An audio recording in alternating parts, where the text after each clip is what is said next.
Le prince William a été invité à éviter d'entrer dans un débat politique par le biais de son activisme contre le changement climatique qui, selon un historien royal, serait un bourbier pour le futur roi.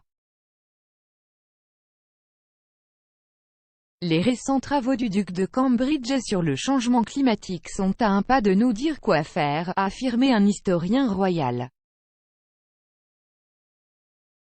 Le futur roi de 39 ans est un militant écologiste de renom. Il a lancé The Earthshot Prize et animé une série documentaire sur la crise climatique ces dernières semaines. Le docteur Tessa Dunlop a exhorté le prince William à rester de ce côté de la ligne et à éviter d'entrer dans un discours politique, ce qui poserait un problème constitutionnel à la famille royale. S'exprimant sur le podcast Palace Confidential, le docteur Dunlop a déclaré « Je pense que la raison pour laquelle la famille royale a soutenu de tout cœur le vert, ce n'est pas seulement à cause de l'obsession de Charles depuis toujours, c'est aussi parce que ce n'est plus à un niveau politique.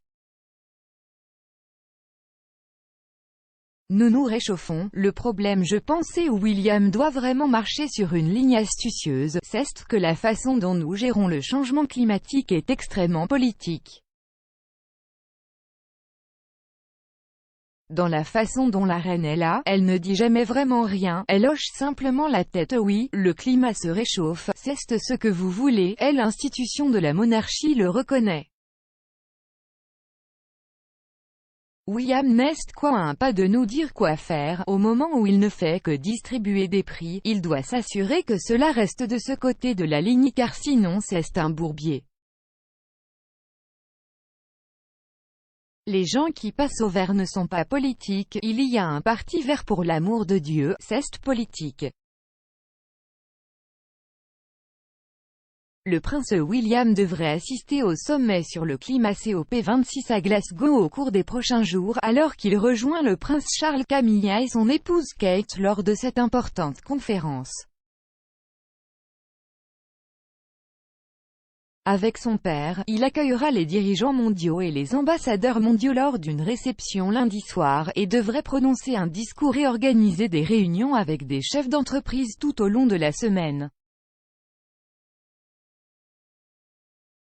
William a récemment été félicité pour le lancement de son premier prix The Earthshot, qui récompense 5 lauréats avec 1 million de livres chacun pour développer leurs solutions innovantes pour sauver la planète.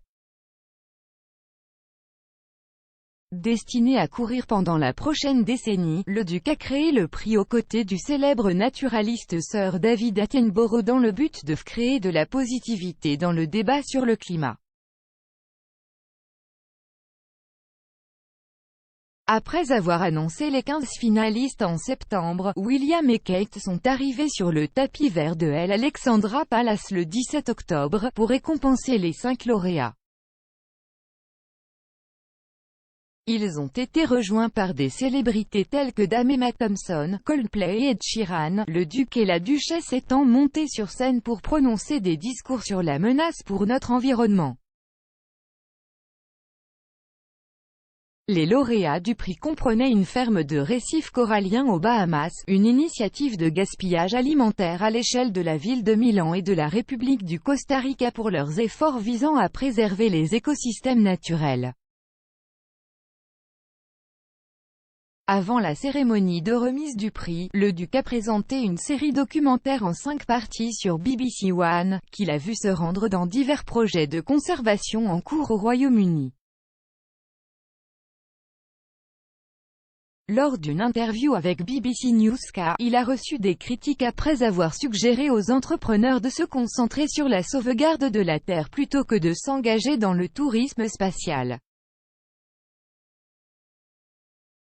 Parlant de la course spatiale actuelle, il a déclaré « Nous avons besoin de certains des plus grands cerveaux et esprits du monde déterminés à essayer de réparer cette planète, pas à essayer de trouver le prochain endroit où aller vivre. »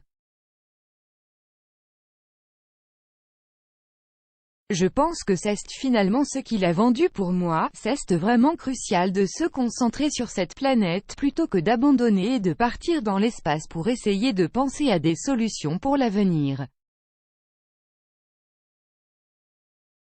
Il a également déclaré qu'il y avait eu une augmentation de l'anxiété climatique parmi la jeune génération et que ce serait un désastre si son fils aîné George devait avoir ces mêmes conversations dans 30 ans.